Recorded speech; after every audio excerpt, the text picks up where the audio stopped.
and our Week 4 takeaways for the 2025 NFL season. It is October 3rd, 2025, Friday morning. Matt, we're geared up for a fantastic football weekend. It's FSU Miami week. I am jacked. It's ready to go. How you doing, Matt? Doing all right, man. Very pleasantly satisfied with last night's Thursday night matchup. Couldn't have gone any better. That was fantastic. What a great Yeah, game. let's Always saw dive that into outcome happen. the Niners Rams last night. Great game, fantastic finish. Sean McVay calling the handoff on 4th and 1. Stafford's just lighting it up, and he gives it to Kyron Williams, who had just fumbled, or and then he gets stuffed on 4th and 1. So a rough go for Kyron Williams last night. Even though fantasy wise, I think his owners were happy. But I don't understand taking the loss there. I just don't. I mean, yeah, if you get it, it's a new set of downs, and you could outright win it. But I just think you're the home team. You're the better team. Just take the points. Take the freaking points. They hadn't scored a touchdown since the first quarter. I mean, come on. That's tough, man. Now, given 49ers were getting into scoring territory a lot, I understand that. But, man, I disagree with the move there. I really do. If the yeah, so roles the were game's reversed and it was San Francisco on the road, not expected to win, going for it, absolutely no problem. yeah. I mean, this game didn't go really how I think most thought, with Mac Jones having to get the start, name the starter pretty late. Purdy was a scratch. He has a turf toe injury, plus a couple of other ailments as well. So it might not have just been the toe that was swelling up on him following Sunday's game. And so anyway, Mac Jones got the start, and man, he took advantage of it, didn't he, man? So you took advantage of it too, right? Yeah, so in pretty much any league I could grab him in, I did, and most of them were best balls, so it was an easy just plug and play. But in one league in particular, I decided to do it, and I picked up Bourne too, so it really worked out. Um, but no, I thought, look, Mac Jones is a starting quarterback. He has been good for the last 2 years that we've seen in Jacksonville and now in San Francisco. Look, it's not his fault. Belichick's not the coach that everyone thought he was. Okay, Mac Jones had a great rookie year in New England, and then it was just hodgepodge. But if you look at the team around him, it wasn't very good. You have a decent team around him, even when their starting receivers are all out. Your best tight end is all out. Look what he does. What did he start the game like? 12 for 12, something like that. He was on fire. It was I mean, my it was goodness. ridiculous. And I mean, we've just got another Sam Darnold on our hands here. Kyle Shanahan just working his I, magic. I I mean, think this it just offense goes to show just you that how important coaching is on young quarterbacks coming into the league. Like, you go to certain franchises, absolutely. they're going to, or certain coaching, they're going to ruin kids. Sam Darnold's he actually looks good. Yeah, exactly. I mean, it wasn't, and Darnold, like, he got a new life. Like, he went to Minnesota last year, did well. Kevin O'Connell there, of course, so that was the excuse for him doing well. But now he's getting it done in Seattle, and now we have Mac Jones here.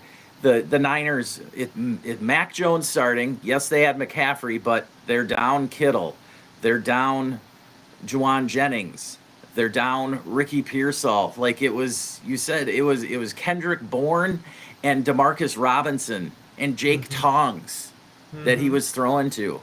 Now, of course, having the safety valve of Christian McCaffrey does make a difference. You look at the stats Sure. here. I've just brought up the box score, and you can see we've got McCaffrey carrying the load, 22 carries, just 57 yards, but through the air, 8 for 82 in the touchdown. You can see there Kendrick Bourne with the absolutely monster performance, 10 for 142 on 11 targets.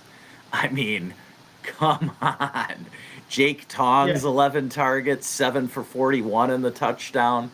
This just, I mean, anybody who put in their Niners or in a best ball dynasty scoop these guys up late, yeah, huge start to the week.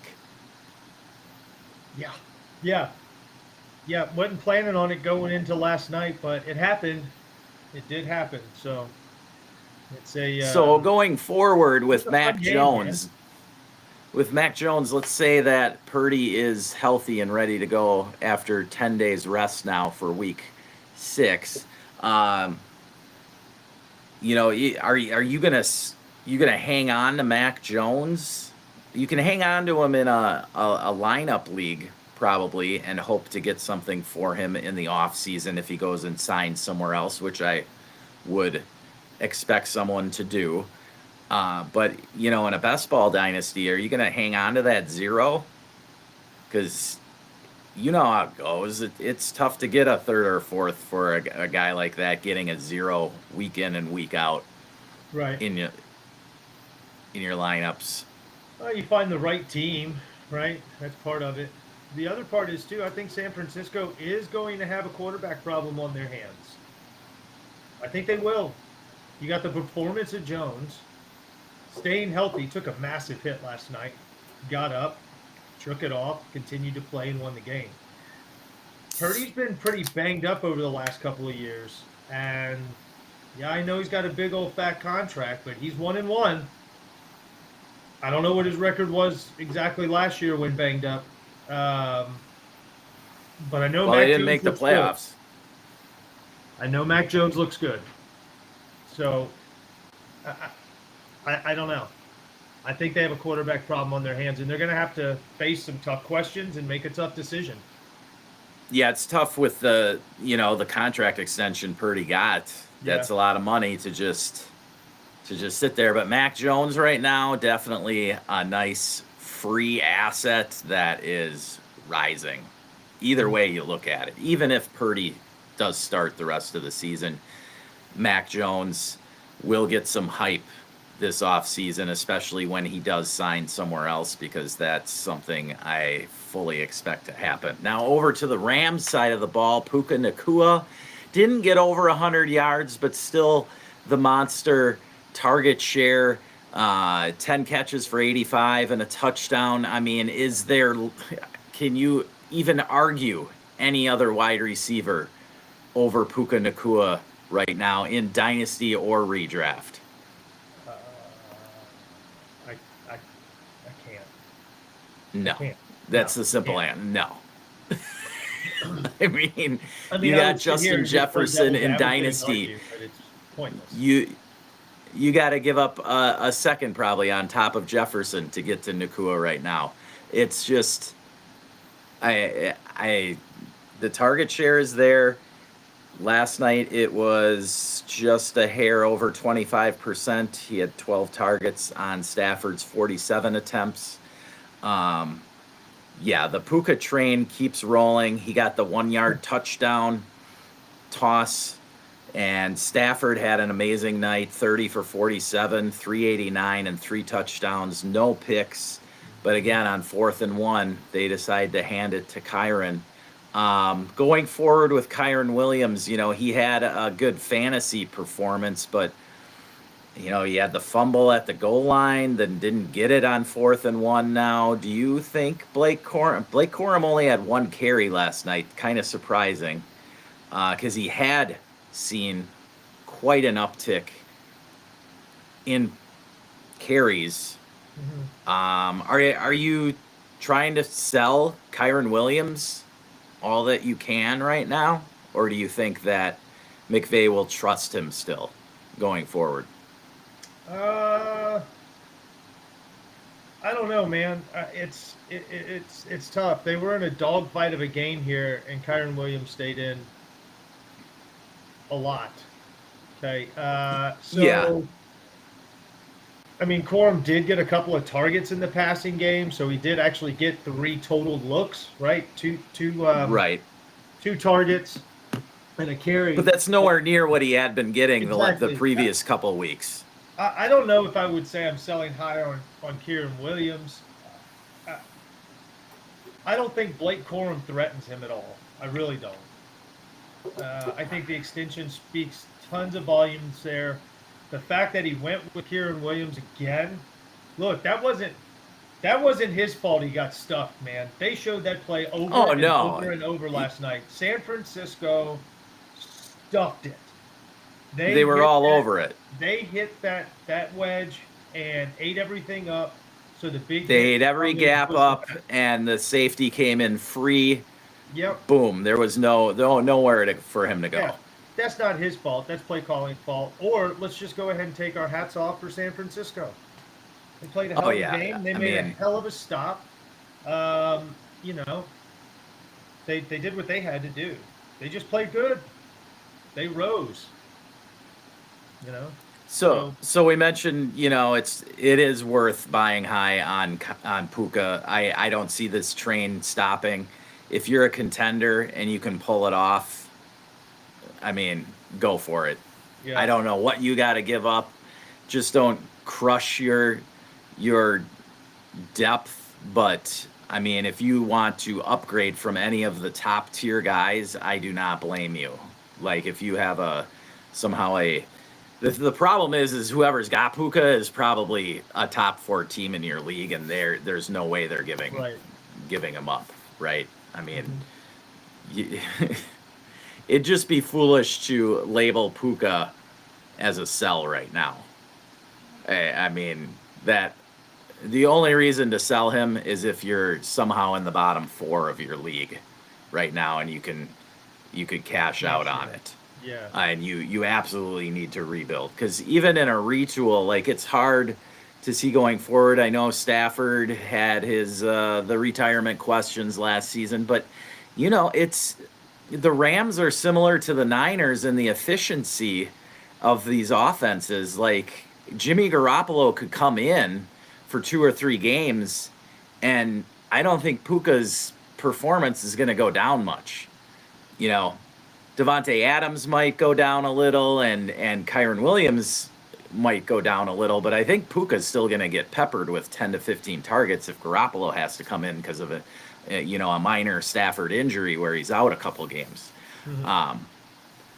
But yeah, the only reason I could see getting rid of him is if somehow you're completely struggling this year with massive other injuries, and some of those guys we're going to get into right now.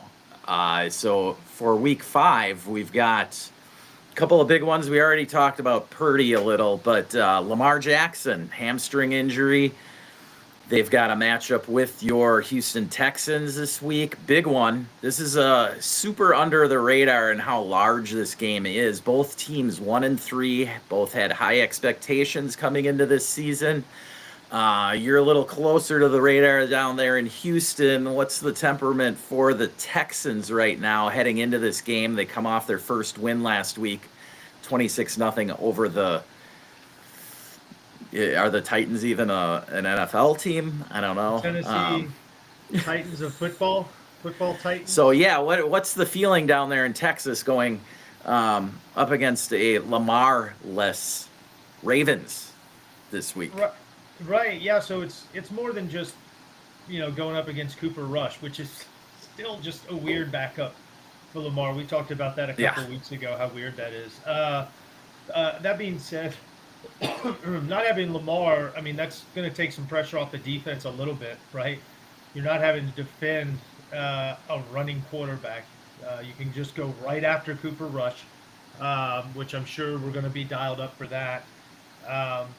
But the big part for Houston is all the injuries on the defensive side of the ball for Baltimore. I mean, they just lost 2 more defensive starters, Matt Madbaduke, or I can't pronounce his last name, something like that. I mean, he's done for the year. I mean, Baltimore's taking some pretty big licks here early in the season with a rash of injuries, important injuries at that. So, as just a Houston fan and wanting to see the Texans just play good, regardless of fantasy implications, this is an opportunity for the Texans to come out and just crush it on offense. Really, you don't have to worry about near as much when you've got as many injuries as Baltimore does. So, I mean, they can't be sleepwalking out there, but this should be an opportunity for them to put up some big numbers for like Stroud and Nico Collins, maybe Woody Marks. What about Woody Marks? What are you? Just in there. God dang, man. Why you got to spoil? That's what we want to know. So I think the Texans actually found something with Woody Marks. Nick Chubb looked like we all expected Nick Chubb to look. And I think Woody Marks was super explosive last week. I think it gave Houston a new look, a new wrinkle, and something a little bit harder for defenses to keep track of than, say, Nick Chubb, who's going to go right up the middle for 2 yards because he's not the same running back he used to be. So if Woody Marks' usage continues, I'm pretty happy as an owner of Woody Marks in several leagues. But I think it's a good week. I think it's a good week for some Houston fantasy assets. It's a good week to get them in. I'm not saying throw in Jalen Noel and Xavier Hutchinson, but like your normal ones. No, Stroud. The key is, Collins, and I think Woody Marks is a good flex play this week too. Yeah, so the key is you're a go on Stroud this week. Absolutely. Nico should perform well.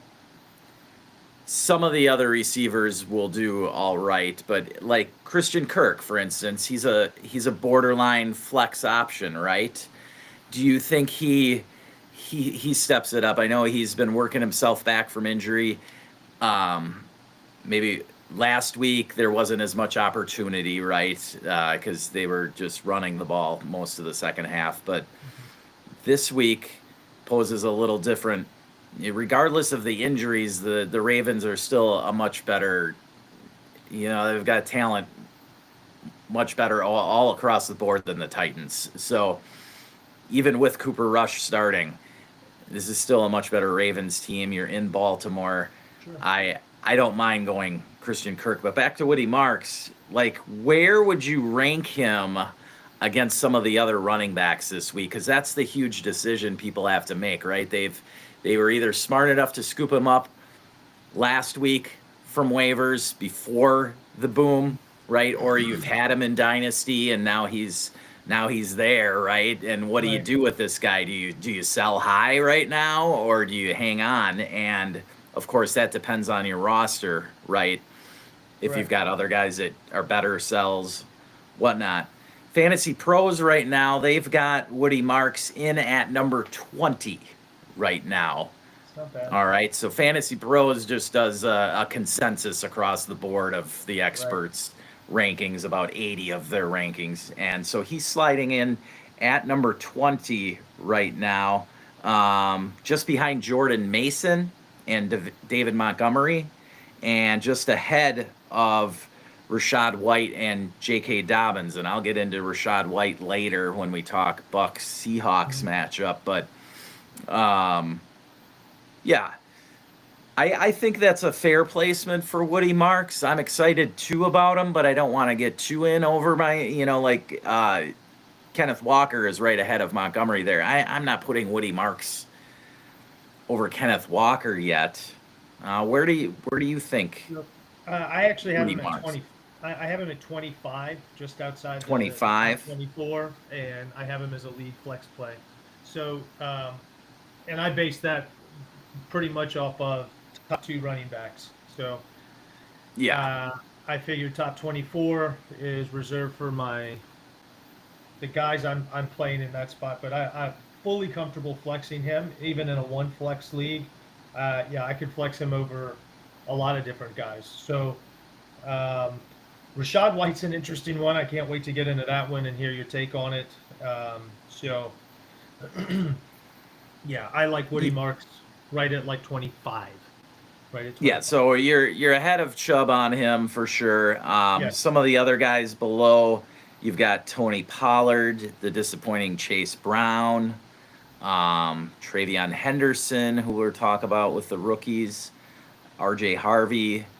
Chuba Hubbard is looking really iffy right now for this week, so you might have a Rico Dowdle possible boom week against a gross Miami defense there. So Rico Dowdle could be a real sneaky start, especially flex play. And then you've got the situation in Arizona, which is just like, I don't even know what to say, because you've got DeMarcado, he caught the touchdown and stole a touchdown on Benson last week, and now Michael Carter is getting the start off the practice squad. And Michael Carter, to me, like, I can't trust it. I mean, I know we've got bye weeks this week, so if you have Josh Jacobs or DeAndre Swift or the other two teams, Pittsburgh, and who's the other team? I'm forgetting. The Packers. The Packers, Bears, Steelers, and shoot, thought I had it there. Here we go. And Falcons. So Bijan. All right. So a lot of solid running backs there in Bijan and Jacobs for sure, along with Swift and then Jalen Warren or Kenny Gainwell, if you will.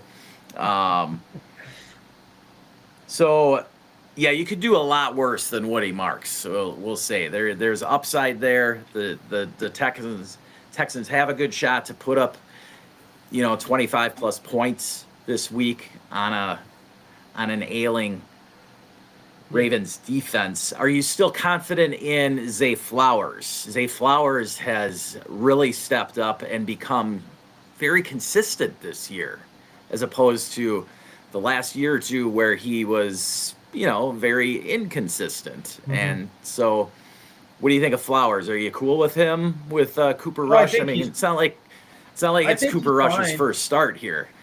I think you're getting good return of investment on where you drafted him in startups this year. Good return, solid. This week I think is a Bateman week. As it goes to the receivers, is Tez Walker going to play? Probably. Okay. Right now, because I know he was questionable. It could even be a week where he does something, just based on who's throwing the football, man, and who he gets reps with. Yeah, I mean, the Texans have some injuries themselves. Stingley's banged up. Will Anderson, questionable for now. He'll probably go, but how hard, we don't know. So it's right. I just think some of the lower level guys will get some looks here. Not that Zay Flowers won't. I just don't think this is a game that for him. Like I wouldn't start him this week. Yeah. Now the key is how efficient is Derrick Henry in the first half, because a lot of people are. It's both ends. I've seen all week. Sell Derrick Henry now. Buy Derrick Henry now. Like it's all over. And I mean, I say hold their game plan Henry is now. they want to slam without Lamar. I mean, they want to slam him 50 times this week, right? Right. Well, look, this was I had this conversation about Christian McCaffrey going into last night. Like, with all these injuries and a backup quarterback, Christian McCaffrey is going to get a lot of touches. It's just going to happen, right? And the Rams knew it was coming, but he still did what he needed to do. How many points did he put up in your leagues, right? He still did Christian McCaffrey things, like score a touchdown and get over 100 all-purpose yards and chip in a lot of PPR points. It's just what Christian does. So what is Derrick Henry going to do? He's going to find a way to get some points. I mean, the Ravens aren't dead. It's not like the Texans get a walkthrough on a girls' high school flag football team. I mean, they're still the Baltimore Ravens. They still have weapons. They're still going to be a tough team. There's just opportunity for the Texans to get a few things right here and have a good game. More so, Week 5 Ravens versus Week 1 Ravens, Texans got a much better shot in Week 5. That's my only point, right? So, I would expect Derrick Henry to have a nice game still. Yeah, I'm starting. Take I'm the not rush benching out of it. Let Henry, Derrick Henry and grind on you and get some yards and have 30 carries. Go ahead. Derrick Henry's gonna get some yards. Just take the passing game away completely. So yeah, I'm not benching Henry. I'm not selling Henry on a contender. I mean, the only way I would get rid of him is if I'm struggling so much that I gotta retool a little, and I can still somehow get a first for him in Dynasty. Now the other injuries, we've got Trey Benson, who was last week's darling because of James Conner's injury, and now Trey Benson gets a knee injury, and we don't know how long he'll be out, but it's going to be at least 4 to 6 weeks we're looking at because it required some surgery. So yeah, Michael Carter now jumps out of nowhere, like he was literally unrostered in the majority of leagues. You'd have to have been in a 98%. super deep to be rostering the practice squad running back from the Cardinals. But DeMarcado got in the end zone last week, and now all of a sudden Carter comes into the mix, and they're taking on those Tennessee Titans this week. So it poses, again, it kind of depends on your roster, right? If you're going to throw Michael Carter in or not, right, Matt? Like, I don't know where I'm... You could go and pick him up in best ball formats and maybe something happens for you. But in like lineup leagues, I'm not rostering him. I don't want anything to do with that backfield whatsoever. It's nothing to do with it. You know, and to be quite honest, like I don't want anything to do with Arizona except for maybe Trey McBride. If you're a win now lineup league, you know what I mean? It's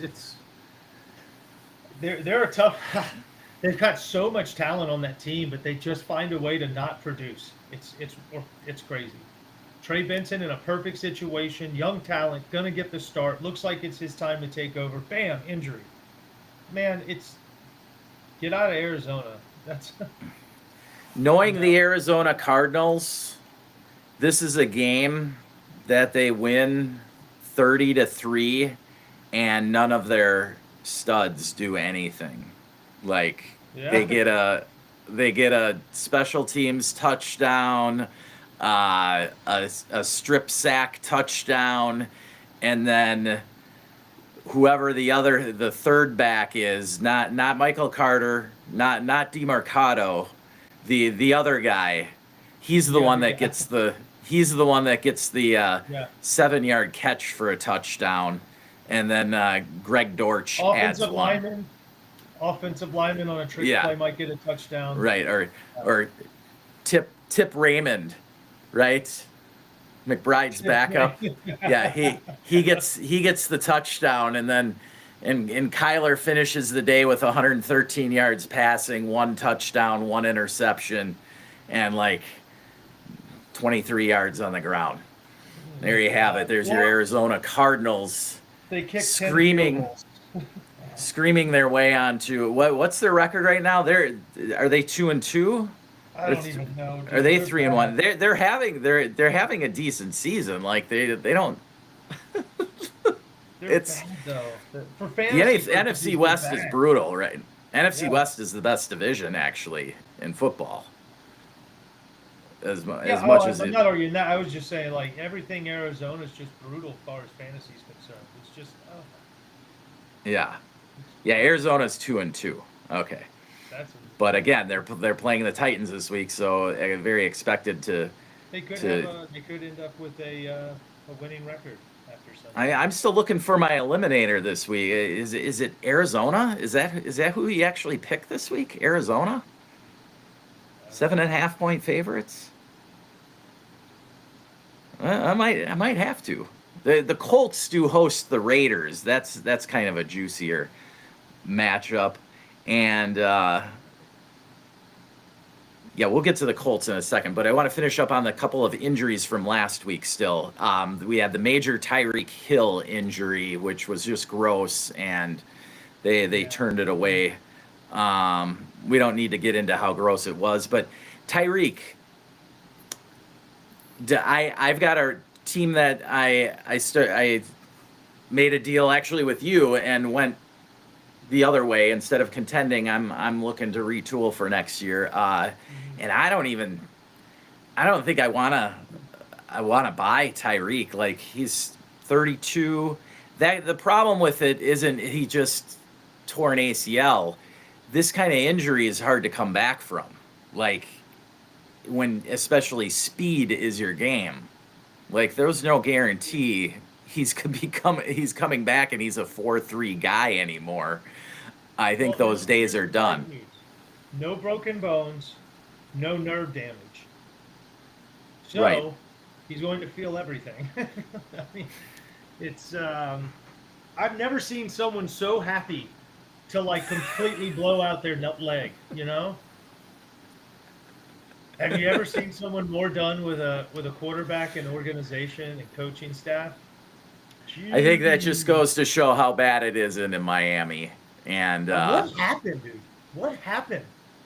Everything seemed to be going so well for a couple years, and then Tua's injuries, really. It was Tua going down. so tough.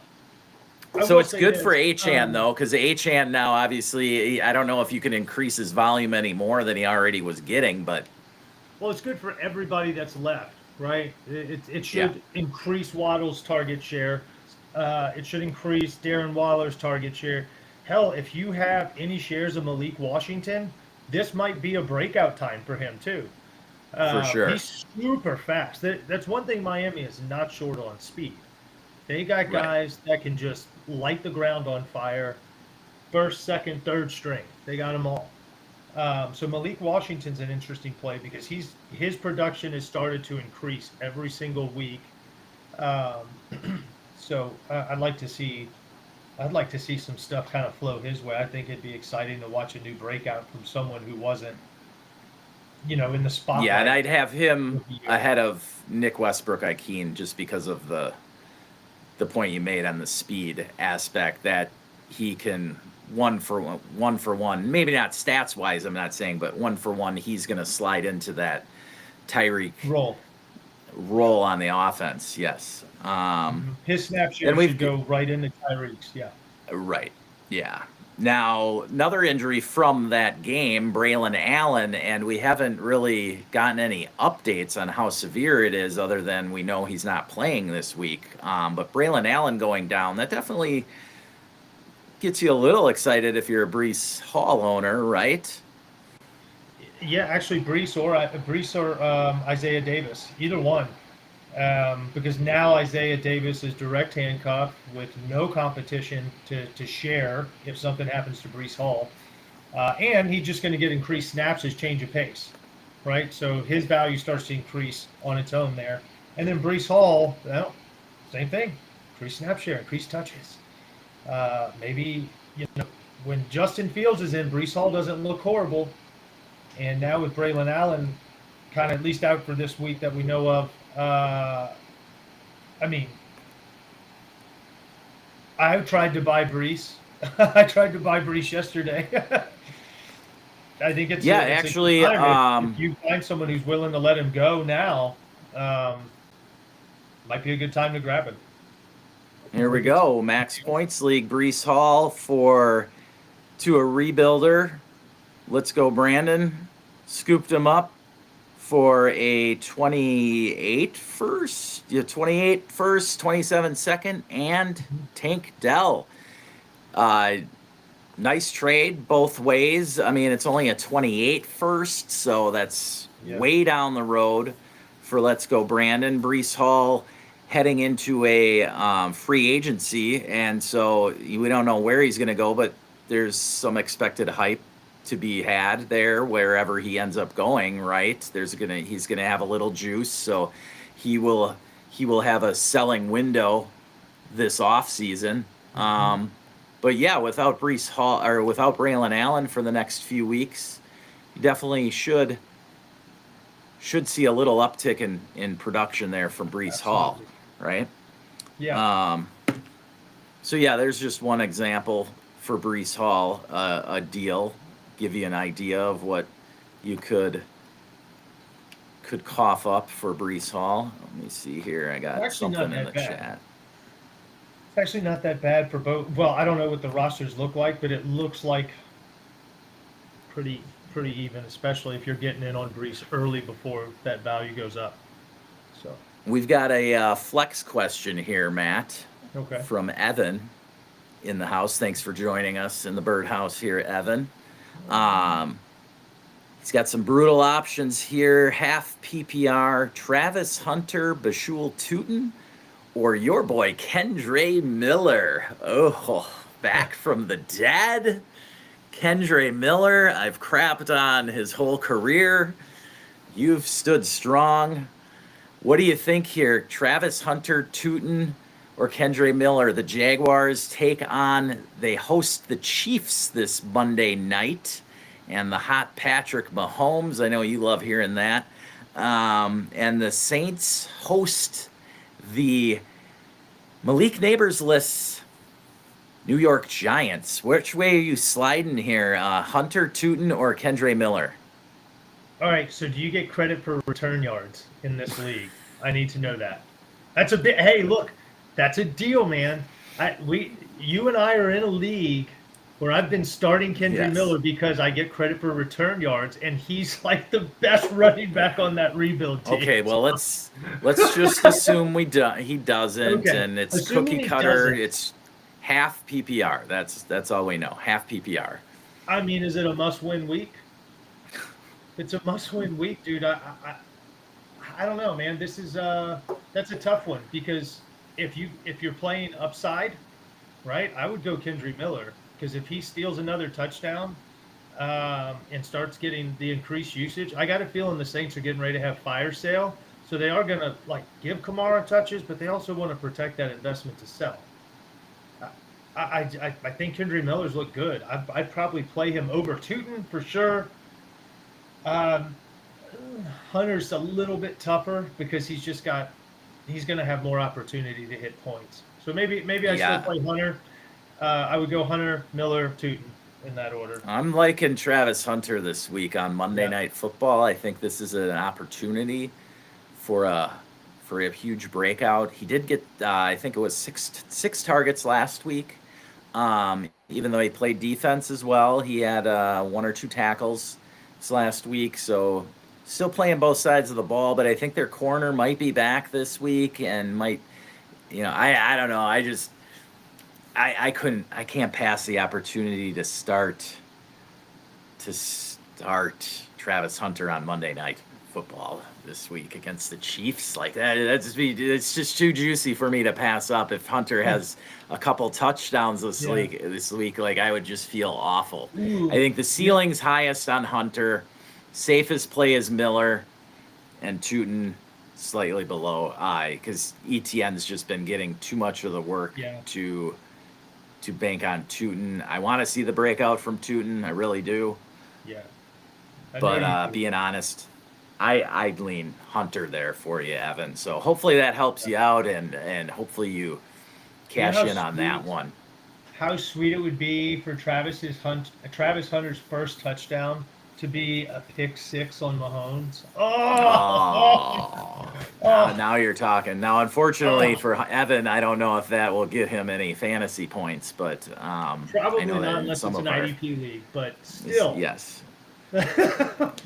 Well, he can do that, and then he can catch a touchdown. He could say, even though I didn't play for the Chiefs, I caught my first touchdown pass from Patrick Mahomes and not Trevor Lawrence.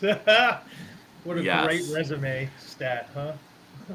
All right, so from Kendre Miller, let's go into his opponents this week. We'll talk Malik Nabers and Jackson Dart. So I don't know that there has ever been a more coveted injured asset in Dynasty than this week and Malik Nabers.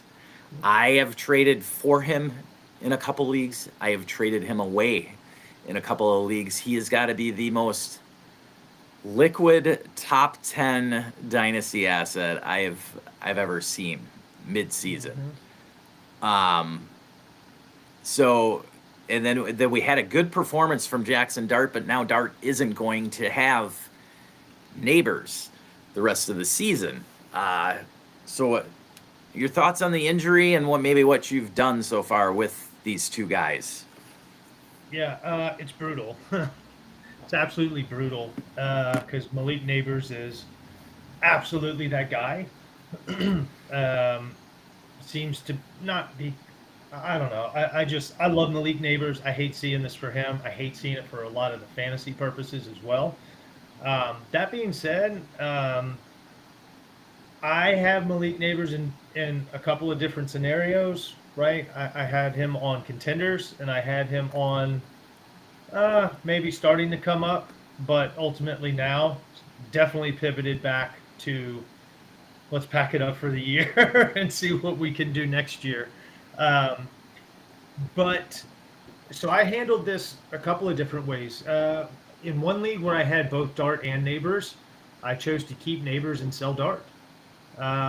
While his value is high, he cashed in a huge game. I say huge game. He cashed in a really good game for a rookie's first start. So I sold kind of high on Dart, but kept Neighbors for the rebuild and brought in another quarterback that's on IR to help keep my points down. But then I've also sold Malik for a bunch of different assets in best ball, and I've also sold him for another big asset. So there's all kinds of ways to approach this. It's really what you can get and what's best for your roster, what deals you accept. Yeah, here's your first deal. You did it in the bottom line league with Anthony Break Yourself, who's a contender and Yeah. was looking to get off of his Joe Burrow shares. And so you guys were able to work this out. Anthony was excited about Dart's performance and buying low on AJ Brown.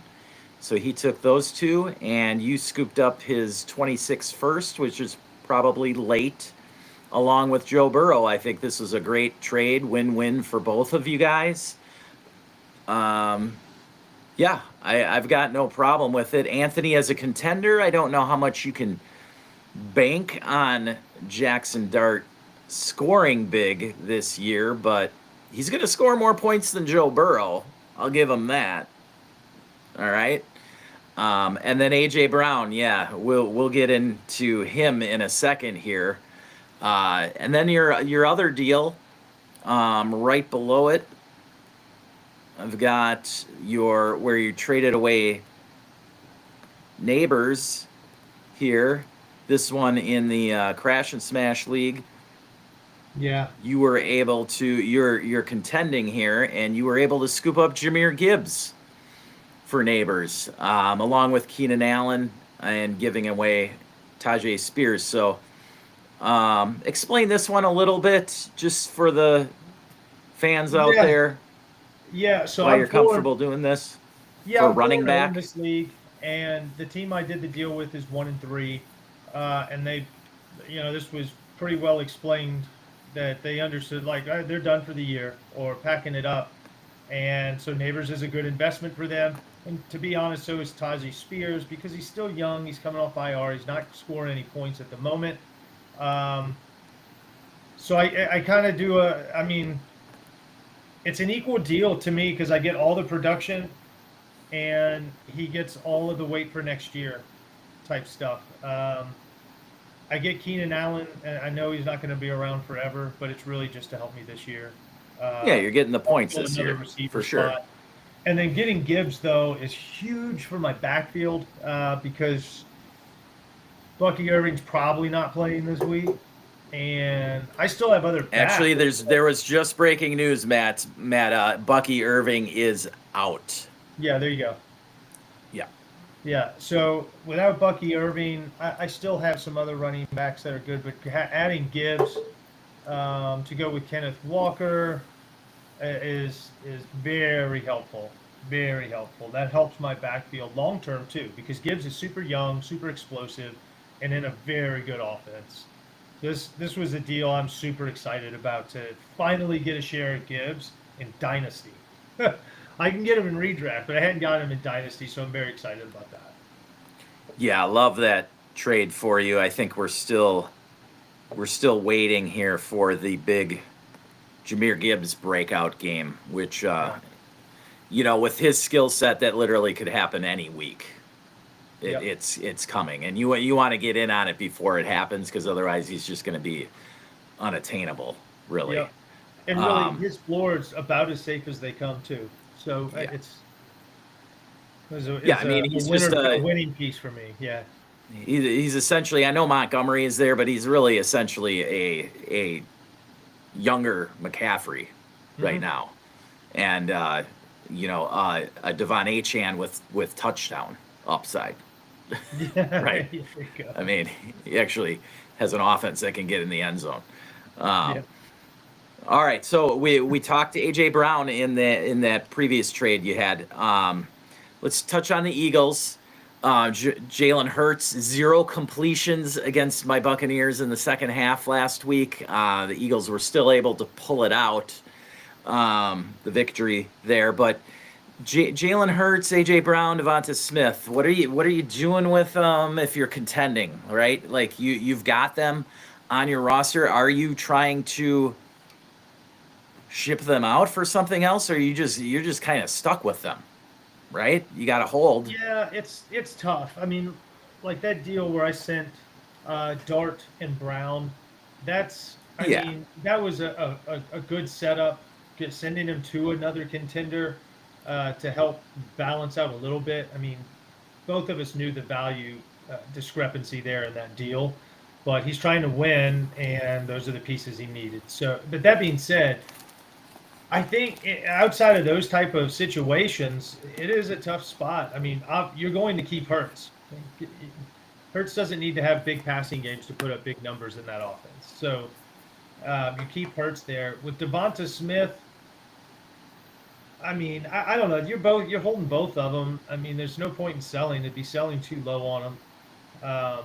They've got some games coming up where their passing's going to have to be on point. So it's a week to week thing with them. You just got to play it as such. Right. I consider them, all 3 of them, buys right now. There's too much talent there, and they're going to get some things figured out. I mean, seriously, stats wise, what is AJ Brown going to finish with 400 yards receiving on the season? Come on, right? Like it happens every year. You see this, and so don't panic if you own them. I'm sure entertain the offers, but I'm sure those offers are going to come from others in your league who see it the same way and are trying to buy low on them. So yeah, if they're throwing something your way that can help you steer the other way, like if you're 500 but you're in the lower half of your league in points scored, those are the kind of details you want to be looking at as to whether you should go for contend or more of a Buy, retool, sell, or hold. right? Like if you can, if you've got, say you had Burrow and you have Lamar, and now this week's looking really ugly, and you got AJ Brown sitting there, and you're sitting at 500, and you're the 3rd least points scored in your league, right? Things aren't really looking great. So there, it wouldn't be a bad thing if you get a first for AJ Brown, right? Ideally, you want a little more. Go for a first plus a little something. You don't want to just give away a first. But if you're on the other side, don't even forget, if you're selling, ideally you kind of want to look for that first rounder from a middling team that could go either way. That way it has the opportunity to maybe become a top 5 pick. Right. Right. So there's just those things. It's all league dependent and where you sit in your league. Devonta Smith, though, I mean, I don't know that you got to give up a first for him. And he's going to bounce back and have a couple of big weeks. He's never been that consistent of a wide receiver anyway, but those big weeks are going to be there. 3 or 4 weeks in this season, he's going to help win you your week, or just winning your week outright with 150 yards and 2 touchdowns. So if you just look at Devonta Smith's average over the last few years, right? 14, 15 points a game, right? Look at his Yeah. games that he's had over the first 4 weeks, right? So for him to hit that average, let's just call it four. Let's take the lowest average he's had in Hmm. 3 years, which is just over 14 points. Do you know what kind of games he's got to have to get back to his lowest average, Right. or the lowest part of what we average out on? He's going to have monster games in there, or he's going Yeah. to be so consistent at a wide receiver 2 level that he'll eventually get there by the end of the season, right? So I've got several shares of both. I'm holding both. I'm not getting rid of any of them. I sold AJ Brown in the situation that I needed to because I'm not going to do it this year. So I got rid of him. You know. So, but in other leagues where I'm going for it, I'm not pushing any of my Eagles out the door. All right. So moving along to a couple of other wide receivers over in LA, it's been the Quentin Johnston project that has come to life, and I think everybody's been pretty pleasantly surprised by it. You know, gross to you if you gave up on Quentin Johnston and gave him up for a third this offseason, but it happens, and it's going to continue, in my opinion. So Quentin Johnston versus Lad McConkey. Where do you stand in Dynasty? Would you trade Lad McConkey for Quentin Johnston straight up? That's a tough question, right? Because you still have to assume value. If you take the value equations out of it, and you just do eye testing, right? Quentin Johnston's been in the league for 3 years, struggled for rookie year, struggled year 2, but Third year flashed a little breakout. bit in year 2, and now here we are You've in year played this long 3. enough to remember the third year breakout articles that came out every year on wide Yep. receivers, right? So, I mean, maybe this. I think he's a real thing. You remember in TBOBR after week 1, I threw him up on the block after that 21-point performance, right? And Anybody could have got him for a second.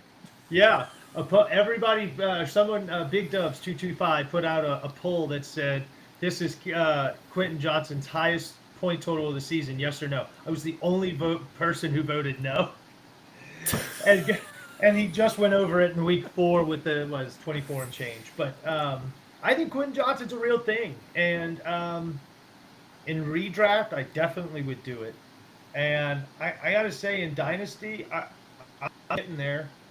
I'm getting there. If you're a rebuilding team, buying Lad while people are low on him is probably a good idea, because his production is going to go up, especially once Keenan Allen's there. It's not the QJ breakout that's slowing his production. It's the Keenan Allen signing. It's absolutely the Keenan Allen signing. So For sure. when he gets better, Lad's numbers will go up. When he doesn't come back, Lad's numbers will go back up again. Just as Aaron Rodgers once said, relax. Relax. Yeah, it I don't comes think down he's a bad to player, man. It's it comes down to the lad owner in your league, right? If the lad owner in your league is a contender and hasn't been hurt by Lad's performance, like let's say Lad was his 4th or 5th or 6th wide receiver, right? He was that stacked. Maybe he's still in the top 4 or 5, right? And you could buy Lad and give him any kind of production, and he might be happy with that, because Yeah. Lad's price in the market, at least if you go by Keep Trade Cut or some other calculators, is still pretty high, right? Like they still want a first and even more maybe for him. So this is an opportunity, though, to kick the tires on the Lad owner in your league. See what you can do. Goodbye if you're a rebuilder, but if you're a contender, I guess I'd lean more towards trying to buy Quentin Johnston still. Buy him high. Yeah. How about Quentin Johnston versus AJ Brown? Start sit or ownership? No. Dynasty. QJ Dynasty or ownership? AJ Brown? Well, let's see here. AJ Brown is 29, and there is dysfunction in his current setup and production. His value was never going to be as high as it was in draft season this year. So, with Quentin Johnson on the way up and A.J. Brown just naturally going to go down, even if he starts producing. He's only games, 28, Matt. He's only 28. Whatever. He looks like he's 29.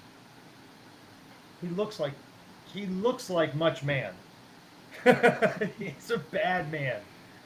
I would say in a 3-year outlook, I think I would probably want to have Quentin Johnson. Yeah, I think if we're doing a startup contending production, I think I would rather have Quentin Johnson. The other point too I want to make: Quentin Johnson has been consistently good this year. Consistently. Yeah, so it's every week. Lineup and walk away. It's every week, and Herbert is there on the way up. The Harbaugh and Greg Roman are letting him sling it more than 50% of the time. Model of consistency. It's the Harbaugh way. Yeah, and you got the Najee Harris injury. Now I know that's an uptick for Omarion Hampton, and we're going to get into the rookie running backs here. But I don't think that crushes the. I mean, they're not all of a sudden going to run the ball more now because of that. So, yeah, I'm in on Quentin Johnson on a contender. Makes them more dynamic. Omarion Hampton's a better pass catcher than Najee Harris ever will be. So, just having Omarion there makes them harder to defend, in my opinion, because you have to guard both pass and run at all times, as opposed to when Najee's in, you're probably going to lean run. So, yep. And that leads us right into the threat to hurt you in the pass, right? He can protect, but not necessarily as a catcher. So, anyhow, yeah. Yes, that leads us right into our rookie running back explosion from week 4. We had Omarion Hampton with a 54-yard touchdown, over 100 yards. Ashton Jeanty, three touchdowns in the hat trick for the Raiders. Travion Henderson into the end zone. R.J. Harvey, if you were able to stay up late, performed awesome on Monday Night Football. We had Quinshon Judkins and the lowly Browns, but Judkins just being the hammer. And then Woody Marks. And so these rookie running backs finally coming to life for us dynasty nerds. And what do you expect from these dudes going forward? Any creative ways to be able to buy them in dynasty? Because even if you're a rebuilder, like, you want to hang on to these guys now, right? Yeah. Like it was tough. I got rid of Jeanty this week in one league. It was tough, but it was easier to swallow when I was getting Bowers and Nabers back in the deal, and so I gave up Jeanty and Roma Dunze. It was a big deal. It was tough to do, but I know I wasn't going to win it this year, so I was able to suck in Nabers 0 points, and I'll take it to help my draft pick. But anyway, that was one creative way to do a deal. But yeah, talk on Hampton and Jeanty to begin with. Is Jeanty, is this the time to sell him, or what are you thinking? Like, so I sold all my shares of Jeanty before the season started because of the offensive line. If you held on to him and you got this big boom week, I personally am selling high. Their offensive line is not fixed, and it won't be fixed this year. I think you're going to see a lot more of the first 3 weeks than you will of last week. I just do. Plus, Geno Smith is uber turnover prone, and the more turnovers he has, the less chances Jeanty has. So I don't think it's in the cards this year for him until they fix that offensive line. His consistency will not be what you want it to be. Just that's how I feel. That's how I see. With Hampton, it's different. The offensive line isn't great, but their passing game is so effective and consistently good that it's going to keep holes for him. And that's a credit to Justin Herbert and excuse me, and Harbaugh. So, um, I think it's going to be a tale of two running backs where Hampton's going to have the better year this year, and Genty, whereas he might be a better investment long term. I really don't know. It depends on how much punishment he takes with a bad offensive line. Now, on the open market, do you think Hampton or Genty is more expensive?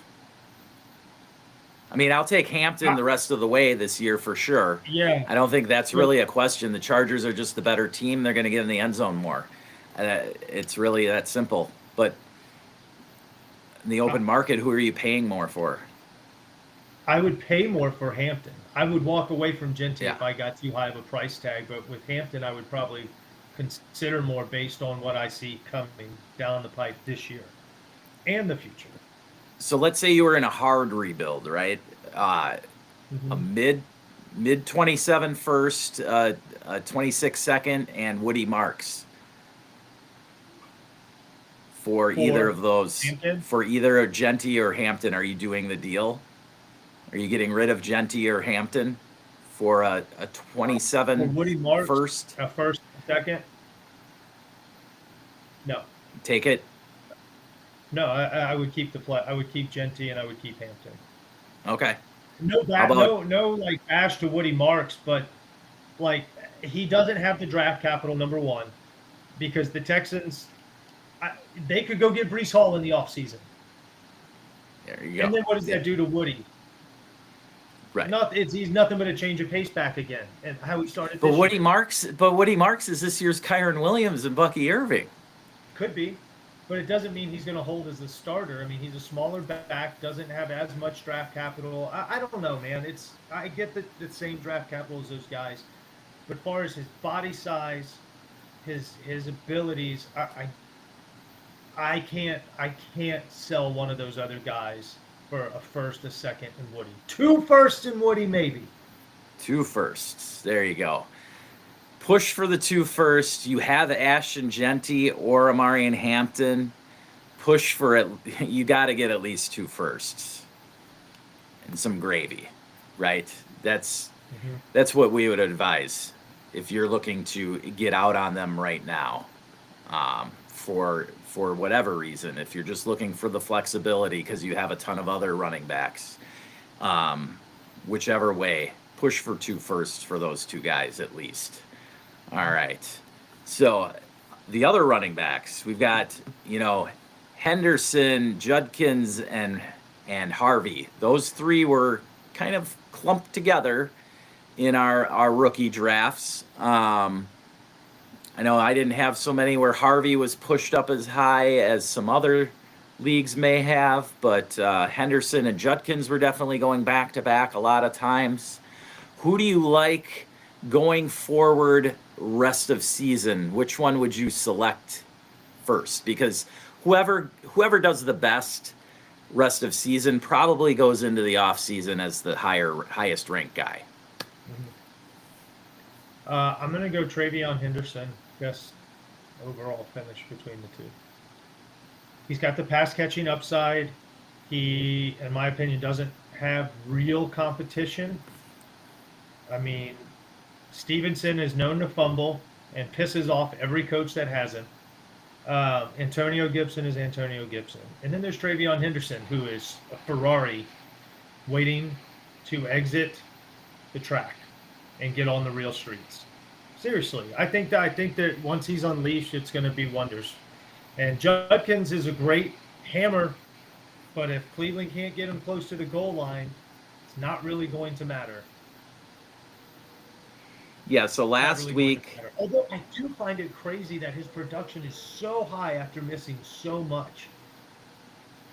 That's a vote of confidence. For me, anyway, how good his production's been after missing all that time being away from the team. Somebody was in their playbook when they were away. That's what it means.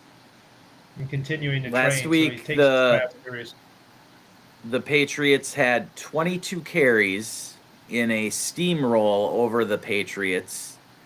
22 carries between Stevenson, Henderson, and Gibson. Henderson got 7 of those. 4.6 average, solid, and the touchdown, and added 2 receptions for 14 yards. Harvey, it was interesting. Harvey got the late fourth quarter carries in the Denver matchup where they were blowing out the Bengals, not Dobbins. They gave him to Harvey. I think that was Sean Payton giving the kid some reps, getting him confident in himself. I think that's what it boiled down to. I love Harvey going forward. I think between the Broncos and Patriots, you've got 2 good offenses, whereas on the other side, the Browns, you don't have a good offense. Now you've got a rookie starting this week. Yeah. Yeah. I mean, the Broncos are a better offense than the Patriots. I'll give them that. But the Patriots have the chance to ascend to that level. We don't know what their ceiling is, really, the Patriots offense. Like, how well does Drake May continue to improve? And we get a good look at that this Sunday night. They take on the Bills in Buffalo, where they're going to be showcased. The Patriots' ceiling is non-existent. They have Hunter Henry. And as long as they have Hunter Henry, they're in a game, man. You got it. Look, let's just that has got to be your call of the offseason. Just punt to Hunter Henry on the tight end spot. I mean, look, he can have 2 catches for like 40 yards, and they're the biggest 2 grabs in the game. Or he can score 2 for 39 and a touchdown last week. You called it. I mean, he's so great. I love the Hunter Henry thing. And if you look at his career, he's always been underestimated, no matter where he is. But all he does is produce. And I feel like that's what the Patriots' offense is this year. Severely underestimated, but finding a way to produce and get wins somehow, some way. And that's why I think Le'Veon is better rest of season as well. On an ascending offense with a skill set of his caliber is just. Yeah, I think the health of Stephon Diggs will be super important for this offense. He had 6 for 101 last week, so we finally saw the connection develop there between Drake May and him. You already touched on Henry, and maybe it'll just take time for some of those younger guys to catch on, Kyle Williams and whatever. But yeah, with the connection growing between May and Diggs, and then you have the Ferrari and Henderson sitting there, not parked in the garage. They've got him out to the edge of the driveway. He's taking practice laps, man. Yes, he's taking the practice laps. We want to see that 55% volume. Just get to that level at least this year for Henderson, so we can get super overexcited for him going into 2026, right? Yeah, that's what we want to see from Henderson. Rest of the way, I would rank them. Oh my God, how would I rank these 3? I'd probably put Henderson at the top still, because I like the way that the Patriots offense is ascending. So I'd roll with that. I know that the Dobbins injury is looming. It's going to happen at some point, but the problem with that is Sean Payton. I don't think that he just hands the whole load. The whole load isn't getting handed over to R.J. Harvey then. It's not the way he runs things. Yes, Harvey would get an uptick, but it's still not. He's not going to get more opportunity than Henderson. Either way, and then Judkins were just so. Is Judkins then the sell here? Because you could potentially get a couple of firsts for Judkins in the right league. In the right league, you absolutely could. I would sell high on Judkins. I'm not saying he's not going to produce. You've seen the last 2 weeks what they're doing with him. He's getting a ton of volume, so why not? Sell high on him. You can keep him too. You don't have to sell him. Not saying he's No. going to have a bad year. I just like the upside of Henderson more, and I just think he's going to finish higher. It doesn't mean Judkins won't be good. It just means I think Henderson's better. That's all. Absolutely. So let's slide into another ascending offense, the Indianapolis Colts. And do we buy high into this Shane Steichen machine? Shane Steichen, Daniel Jones, just absolute machine right now. They had it against the Rams last week. A.D. Mitchell doesn't drop that long touchdown, and man, we are over our skis in Daniel Jones. Seriously, like I can't hold back the excitement. I got Daniel Jones so cheap in all these leagues, and nobody wants him because they don't. I think it's simply the contract is not there.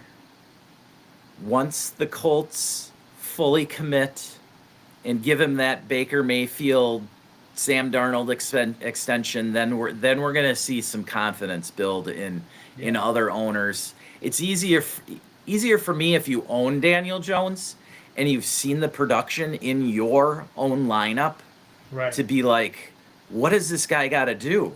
Right? He scored over 20 every week. He's got Michael Pittman, Josh Downs, A.D. Mitchell, Alec Pierce, Tyler Warren, handing it off to Jonathan Taylor. Like, what more do you need around a guy? The guy's got more talent everywhere than he ever had in New York. He's got a good mind in Shane Steichen, calling the plays. Where are you at on Daniel Jones in the market? I know that you acquired him. You were willing to buy in, so you were buying what I was selling in one league. We were going in different directions, and you took on Daniel Jones there. Yeah, it took like half your roster. As well as Michael Pittman. Yeah, but I got Malik Nabers in the first, so I'm happy too. We're both more than excited about that deal we made. And anyway, to the point on the Colts, are you in on Daniel Jones and Michael Pittman? Yes. Okay, Michael Pittman versus. Just get that out there in the open. It felt really Michael good. Pittman versus Quentin Johnston rest of season. Well, the only thing, and look, he got his touchdown that last week, which was nice. Yep. So that's the one thing I'd like to see more with Pittman is more touchdown production. Like, I'm not asking for 12 touchdowns, but like, can you get me 8 to 10? Can you get me 8 to 10 touchdowns this year? That's what guys, I know he's going to get a lot of targets, so naturally he's going to have some bigger yardage games, but I need that uptick in touchdown production. And I think really with Jones, the opportunity is going to be there. The only thing that kind of stymies that a little bit is Tyler Warren and how much they utilize him inside the 20s. So, sure. But he can do it on the volume alone. So I'm very much in on it. So, yeah. Yeah, if I'm a contender, though, are you giving away your playoff first for Michael Pittman?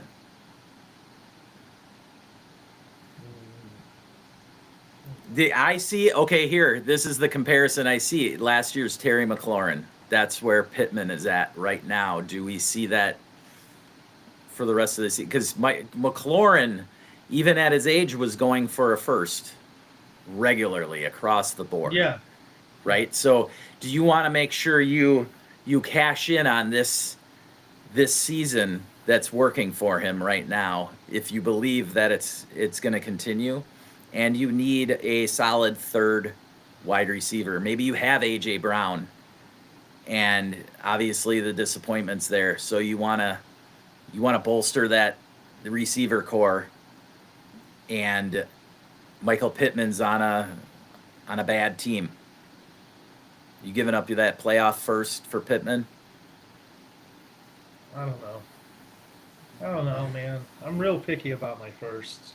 I mean, I gave up Malik in a first, and Pittman was in the deal, so just that counts. There was a lot of other juice in there too. Do what? There was a lot of other juice in there too. Yeah, there was, man. There was a ton of juice.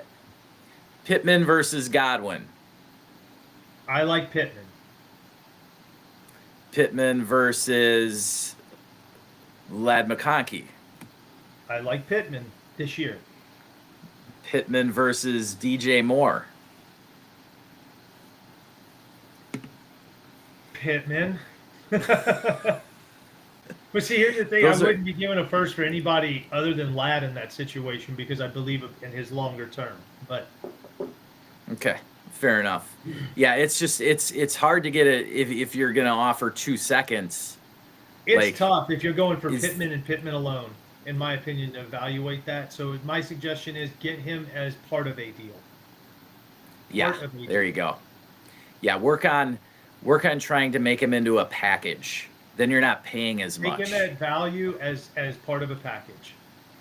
Right. If you go to the Pittman owner and want him one for one or whatever, they're gonna demand a first on you. But yeah, you package him up like you were able to do in the deal with me.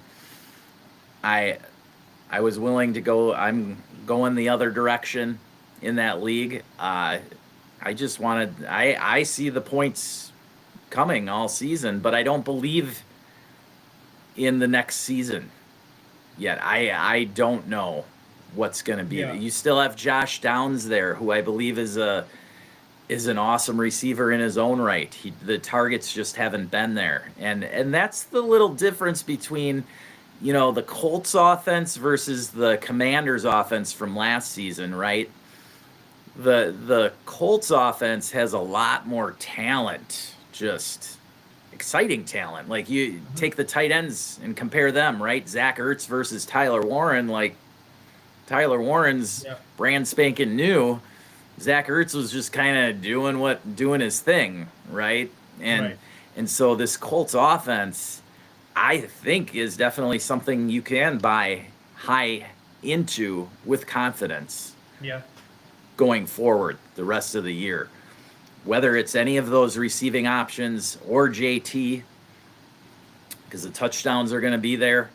They're not in the strongest division, right? I mean, really, they're going against Houston and Jacksonville, who both have shown their struggles so far this year. Jacksonville still found their way to 3-1, so that's a testament to their defense, I think, ultimately, really. That's a Devin Lloyd. Yeah. But if their offense does finally click, that could be a scary team, right? So let's Especially get into if they were, those to make the trade and go get Mac Jones. Dude, I'd kick myself in the ass majorly for getting rid of BTJ. Speaking of BTJ, let's talk those Jaguars wide receivers, Brian Thomas and Travis Hunter. We're also going to touch on the Bengals wide receiver room. But Brian Thomas Jr., he's gotten a few targets, not monster targets, though. What do you think's going on there in Jacksonville with Liam Cohen and this offense? Is it going to find its way? Is BTJ going to bounce back and be top 10, even top 15 this year? Or are you stuck with a back-end wide receiver too, rest of the way? So here's the thing. All of his good production last year did not come with Trevor Lawrence. Came with Mac Jones. Trevor Lawrence is not Mac Jones. Mac Jones is better than Trevor Lawrence. That's why he's not there anymore, because Trevor has the big fat contract and doesn't look awesome, and no one wants to take that contract. So there's that part of it. I don't know, man. I really don't know. They have more invested in Travis Hunter than they do Brian Thomas, given they're both first-round picks, but they traded away a lot more to go get Hunter than they did Brian Thomas. So, and the current regime did not draft Brian Thomas. Everybody needs to remember that too. Maybe he's not that guy for this team or this coaching staff. I have no idea how to fix this problem other than quarterback change and coaching change happened on Brian Thomas, and he's not producing like he was. So yeah, and if they're winning, they're not going to get rid of Liam Cohen. That's what I did with Brian Thomas.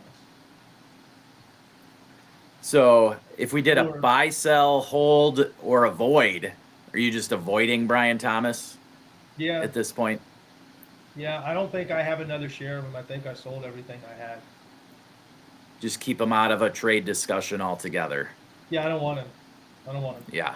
Unless What about Travis? unless I'm rebuilding and I'm getting him for like nickels on the dollar, and they're like Yeah, literally which isn't someone's going to that happen. disgusted and they're ready to check out and they don't care. That's if I'm getting him in that type of format, sure, I'll take him on. Right, I but don't you're want you're him giving on. up you're giving up a I first plus I for had a lot more Thomas still. reservations going into last week after I traded him. I had reservations. Oh man, what if he doesn't pop? And then after seeing him again last week, the offense doing the same crap that they've been doing. I mean, look, they've leaned more on their running game. Are we that overly surprised though?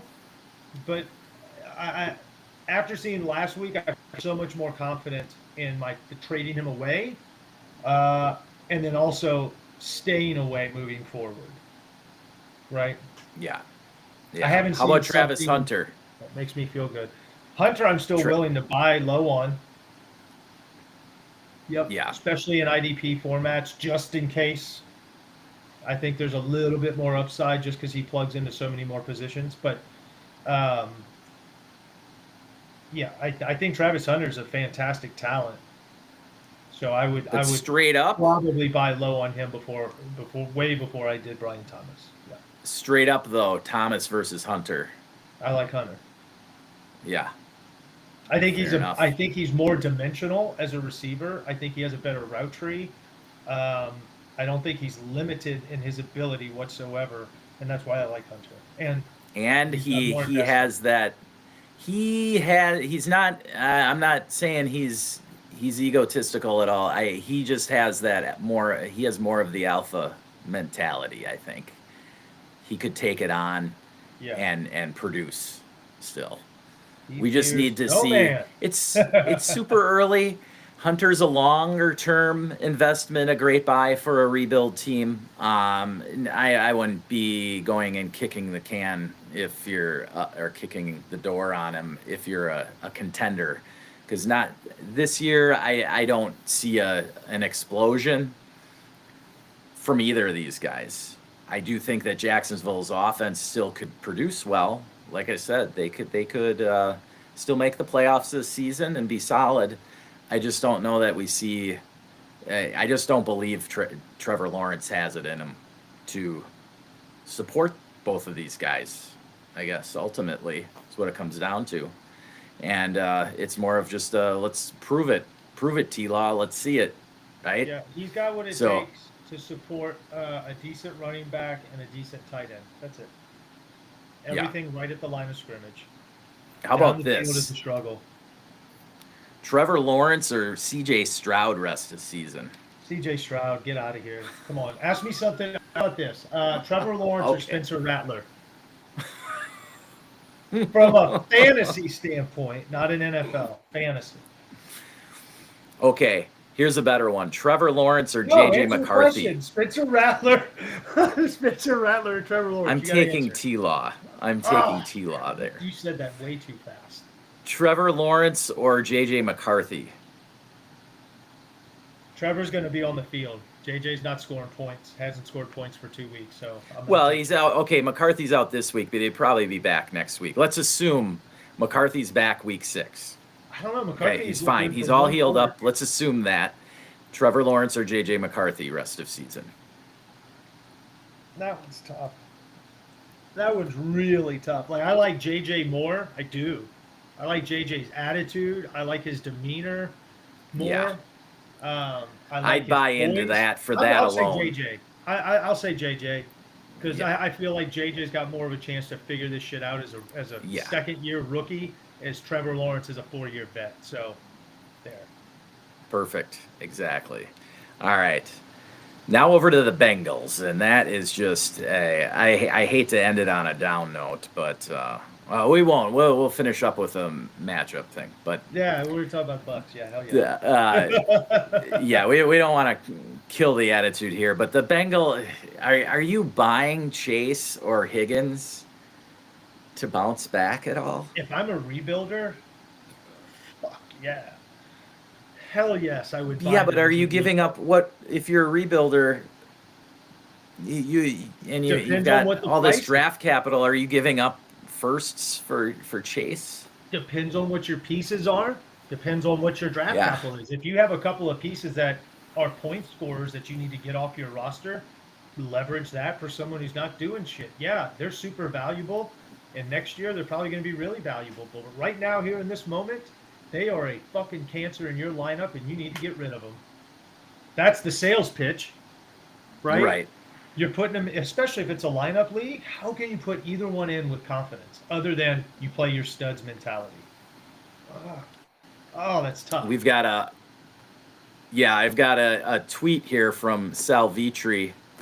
Credit to him on this one here. This is just a simple pick one wide receiver you'd rather have on your roster right now. And this is a redraft question, but George Pickens, Jamar Chase, Emeka Egbuka, or AJ Brown? So I love Sal Vitri, by the way. Um, Oh, talks a Sal's million top miles an notch. hour and gets Yeah. so much information into such a short window. I love it. Right. Yeah, he's I'm a great. taking Egbuka here rest of season. If you have not, check out his posts and his quick videos. He's great at just cramming in tons of information. Whether or not it always pans out, no, it doesn't. But he admits when when he's wrong, right? But he hits on more than he doesn't. We'll put it that way, and that's all you can really hope for. I've always said it. If I'm right 60% of the time, I'll Okay. take it. Yep. That's a win. So he doesn't point out who he likes out of these four, but going forward, who are you predicting out of these four scores the most points rest of season? Pickens, Chase, Egbuka, or AJ Brown? Most points. Well, it says pick which wide receiver. So yeah, okay. So he's talking redraft here. So Yeah, dude, I'm gonna go with Buka. He's so versatile, dude, and he puts up points every week.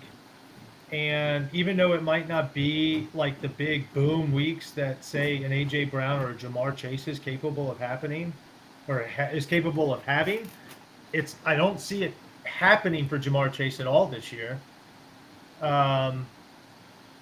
AJ Brown's going to have some boom weeks. George Pickens is going to eat for a little bit. But I like Egbuka's consistent. I like the consistency, man. I love consistency. And Egbuka gives you that, and his upside's through the freaking roof, in my opinion. I mean, Evans is hurt right now. Godwin just came back. Forget about it, dude. It's Egbuka. To me, it's Egbuka. It's not even close to me. oh, it's so close. Pickens and Dak looked really good last week. That's 1 week, Chris. 1 week. I know, but it's going to even build that Egbuka and Mayfield, 4 weeks. Both have had the same amount of time with each other. Both on a new team, rookie versus a vet that got traded. So, come on, Chris. You're not being a homer if you say it. You're not. It's just that's what the numbers point, dude. Yeah, I don't know why. I mean, I'm literally wearing his preseason jersey. I guess I gotta go with Baker or Buka. Dak, rest of season. Who? Baker or Dak, rest of season. I gotta go Baker. Okay, so by that, do you think that gives Egbuka more of an edge than Pickens? Well, I'm who has just to contend with CD Lamb, who, oh, by the way, is much better than Mike Evans was, and Godwin, and anything else that's in the way. See, that's the thing with when Evans comes back. If Godwin is healthy and all three are healthy, then what kind of target share are you looking for Egbuka? I've never been seen the only thing consistent for Baker. I think Egbuka keeps his target share, dude. I do.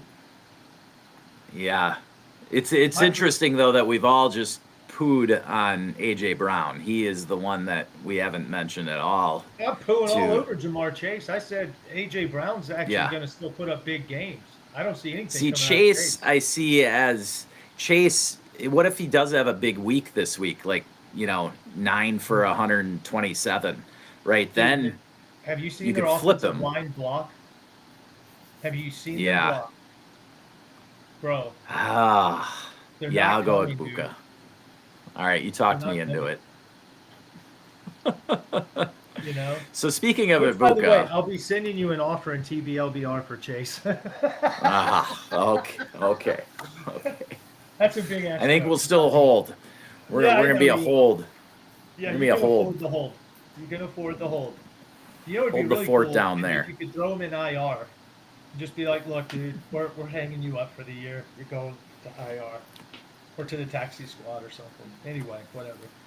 All right. Speaking of Ibuka, my Bucks, they travel to Seattle this week. Both teams 3-1. Seattle in that nasty NFC West division where the Niners went to 4-1 last week. Now the Rams just 3-2. Who do you like in this one? The Bucks without Bucky Irving now, without Mike Evans. Not too banged up defensively though, so the defense is still pretty healthy for the most part. We just lost Cansey for the season before last week's game, but you saw the second half against the Eagles, we were able to step it up.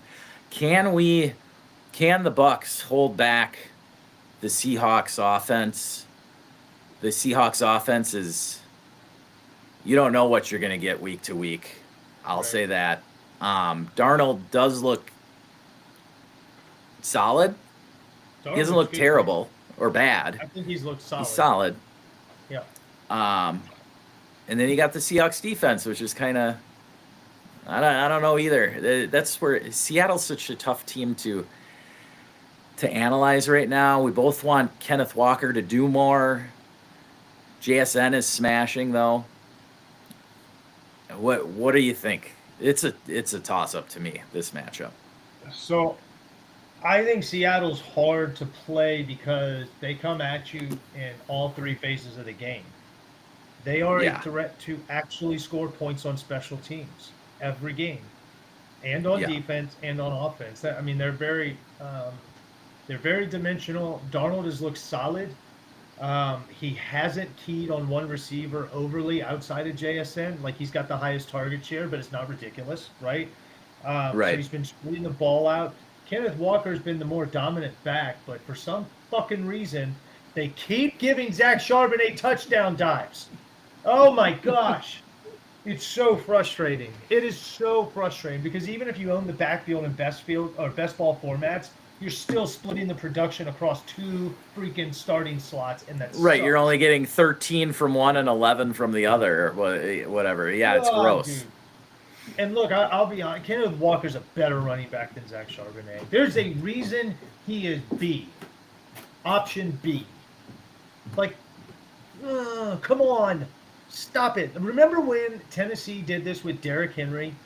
They just kept holding him back for like garbage running back in front of him. I can't remember the name. Doesn't matter. Murray. Murray from the he was with the Cowboys, then Not the DeMarco Eagles. Murray. DeMarco Murray, yes. Well, either which way, it doesn't matter. They held Henry back, and then when they finally let him be the starter, when it was clear for 2 years or at least a year that he should have been, look what happened. Derrick Henry became like this insane running back that a lot of us knew was there the whole time. But the point is, like, just stop it with this freaking backfield split. Stop it. Let your badass go to work. That's what I'm saying. But yeah, you're right. They are hard to analyze because they have a lot of different ways that they can hurt you. But so do the Bucks, and the Bucks are a resilient team. They're a scrappy team, and they never go away. They never go away, and there's always an opportunity to strike at the end of the game. And I think the Bucks are one of the most dangerous teams in the NFC. So I think the Bucks win the game. I can't tell you how it's going to happen, but I feel like the Bucks are going to win the game. It's a Baker Mayfield. It's one of those games where it's going to come down to, hopefully, in my mind, Sam Darnold versus Baker Mayfield and who makes the plays at the end. And I just I can envision the Baker drive and then Sam Darnold throwing the pick in the last minute. So Baker gets us a touchdown to go up, and then Darnold gets it back, but he throws an interception. That's what I'm hoping for. Now, Rachaad White, everybody's going to be wanting to know whether you start Rachaad White or not. Keep in mind, Sean Tucker is looming there. So if you are desperate, Sean Tucker's probably available on your waivers. Go ahead and scoop him up and throw him in there, because Sean Tucker could easily get 1 or 2 touchdowns in this one. So here's a question for you. I got a good one. Because it's tougher matchups.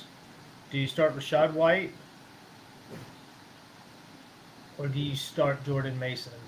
And I think it's a tougher question than just sounds. Because look at Mason's matchup. Look at what happened last week. I would lean Jordan Mason. I like Mason's matchup. It'll be that simple. He's got a better opportunity for 2 touchdowns than Rachaad White does. And again, that's because of Sean Tucker and his involvement. He will be that. Rachaad White is truly a desperation flex start.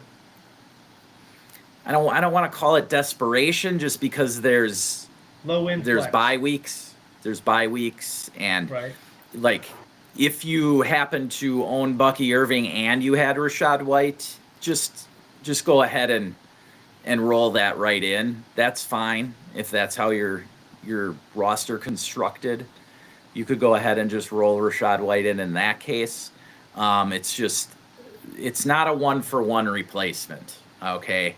Rachaad White is not getting 20-plus touches this week, I don't think. All right, because if the Bucs happen to have the lead in the fourth quarter and they're grinding it out, I could see Sean Tucker more so being that guy, actually.